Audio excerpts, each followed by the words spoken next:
Moi! Moikka! Mikä on sun mielestä Vaasan paras ajanviettopaikka? No itse asiassa mä tiedän yhden tosi hyvän. Anna mä näytän sulle.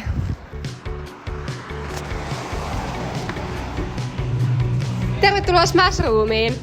Meiltä löytyy täältä paljon erilaisia aktiviteettimahdollisuuksia ja nyt mä näytän sulle, että mitä kaikkea meiltä löytyy. Meiltä saa myös snackseja ja juotavia, niin olisiko sulla ollut tyyli jano? Joo. Siinä, ole hyvä. Sitten meiltä löytyy täältä raivohuone, niin lähdetään katsoa, että miltä siellä näyttää.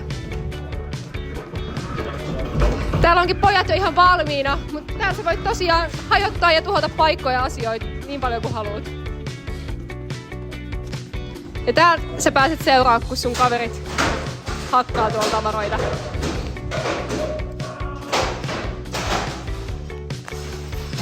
Sitten meiltä löytyy täällä paljon tilaa ja paikkoja viettää aikaa ja hengailla. Ja niiden lisäksi meiltä löytyy täältä paljon erilaisia pelejä, kuten flipperiä. Sitten täältä meiltä löytyy Pleikka Vitosta ja tämmönen ampumapeli myös, jossa on 4 paikkaa. Ja tää muuttuu myös vaikka leffateatteriksi tai kisakatsomoksi. Täältä meiltä löytyy vielä lisää aktiviteettimahdollisuuksia, kuten pöytäfutista tai bilistä. Mutta tää on mun mielestä heittämällä Vaasan paras paikka viettää aikaa.